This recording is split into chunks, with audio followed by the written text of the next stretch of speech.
रोजमर्रा की लाइफ में हमारी बातों में अक्सर अंदरूनी मतलब छिपे होते हैं।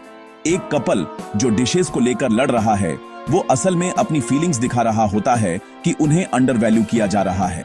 ऑफिस की गॉसिप या फ्रेंड्स की शिकायतें अक्सर इनसिक्योरिटी या अटेंशन की कमी को छुपाती है। ये फेमिलियर बातें एक यूनिवर्सल बात बताती हैं, जो हम कहते हैं वो हमेशा हमारा मतलब नहीं होता। ऐसे एक्सचेंजेस साइकोलॉजिकल गेम्स होते हैं, बिना बोले मोटिव्स वाले इंटरैक्शंस। इन गेम्स को समझने से हमें गलत फहमी की असली वजहों को समझने में हेल्प मिलती है। यह ऐसे बताता है कि हम साइकोलॉजिकल गेम्स क्यों खेलते हैं और उनसे फ्री कैसे हों। इंसानों का कम्युनिकेशन एक कॉम्प्लेक्स डांस है। जो बोला जाता है वो अक्सर उससे अलग होता है जिसका मतलब होता है। फॉर एग्जाम्पल, मैं ठीक हूं उदासी को छुपा सकता है, या किसी कलीग का एक्स्ट्रा काम के लिए हां कहना ओवरवेलम को छुपा सकता है। हम अपनी सच्ची फीलिंग्स को छुपाते हैं ताकि हम वल्नरेबिलिटी और रिजेक्शन से खुद को बचा सकें। यह डिस्कनेक्ट कई साइकोलॉजिकल गेम्स का बेस है। इस ड्युअलिटी को पहचानना ऑथेंटिक कम्युनिकेशन के लिए बहुत जरूरी है। छिपे हुए मैसेजेस पर ध्यान देकर हम एम्पैथी और क्लैरिटी से रिस्पॉन्ड कर सकते हैं। यह अवेयरनेस हमें असली इश्यूज को एड्रेस करने में हेल्प करती है, सिर्फ सरफेस लेवल के एक्सचेंजेस को नहीं। वर्ड से परे देखना कॉन्फ्लिक्ट्स को सॉल्व करने और स्ट्रॉन्गर रिलेशनशिप्स बनाने की चाबी है। साइकियाट्रिस्ट एरिक बर्न ने ट्रांजैक्शनल एनालिसिस के थ्रू साइकोलॉजिकल गेम्स का कॉन्सेप्ट इंट्रोड्यूस किया। उन्होंने इन गेम्स को रिपीटेटिव अनकॉन्शियस पैटर्न्स के रूप में बताया, जिनके प्रेडिक्टेबल आउटकम्स और छिपे हुए मोटिव्स होते हैं। हर इंटरैक्शन एक ट्रांजैक्शन है, वर्ड्स, इमोशंस और इंटेंशंस का एक्सचेंज। ये गेम्स अक्सर अनहेल्दी रिलेशनशिप डायनामिक्स को और बढ़ाते हैं। बर्न का फ्रेमवर्क हमें ह्यूमन इंटरैक्शन की कॉम्प्लेक्सिटी को समझने में हेल्प करता है। इन गेम्स को पहचानना ज्यादा मीनिंगफुल कम्युनिकेशन की ओर पहला स्टेप है।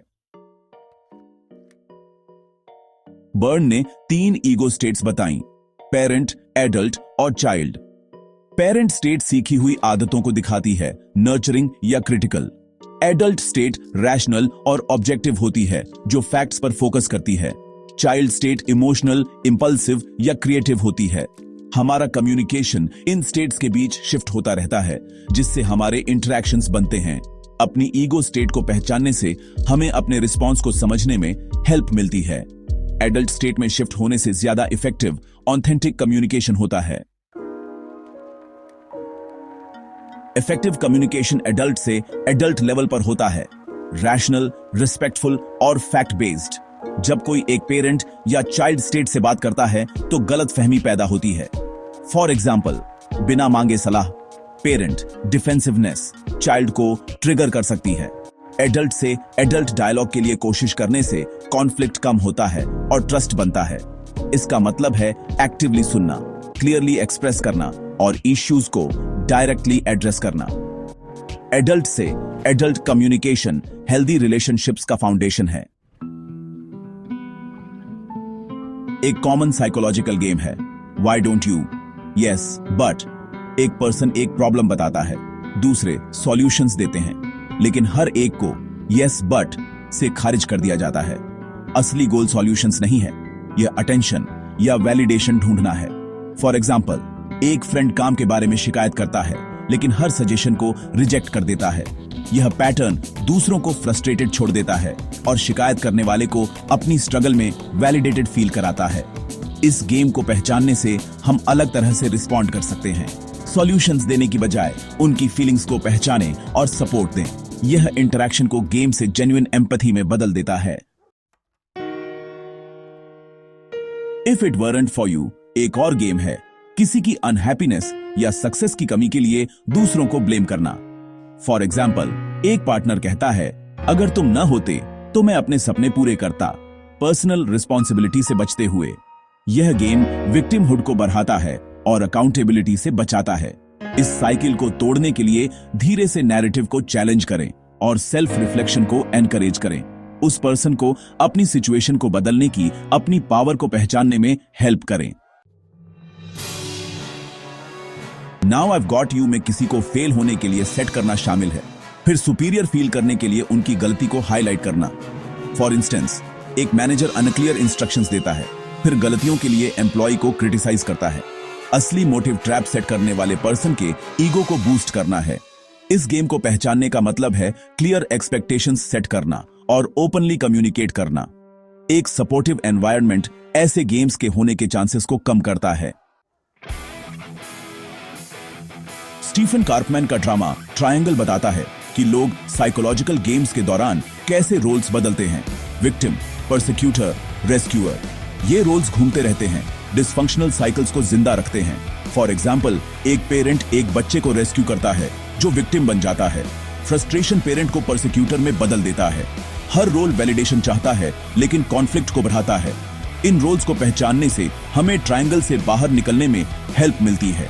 यह हेल्दी, ज्यादा बैलेंस्ड कम्युनिकेशन की ओर ले जाता है।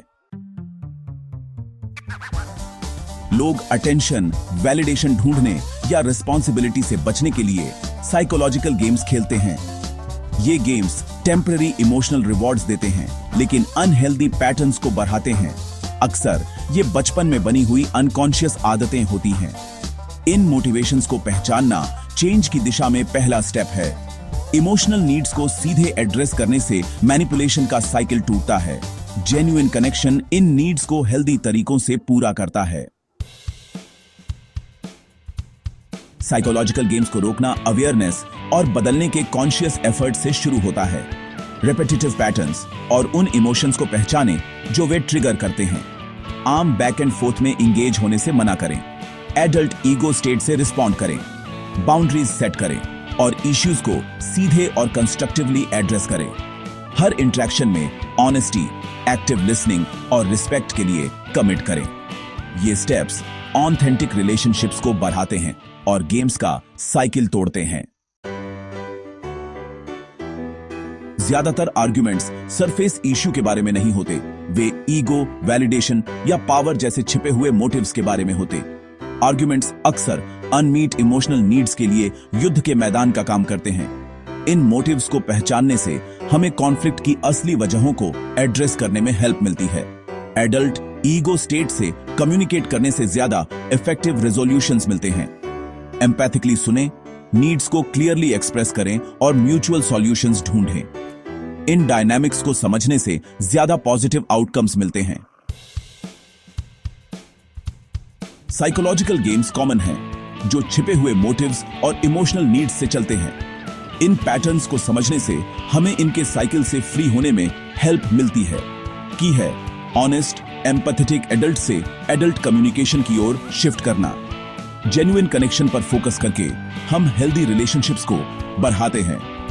इन प्रिंसिपल्स को अपनाने से सभी के लिए एक ज्यादा पॉजिटिव एनवायरनमेंट बनता है।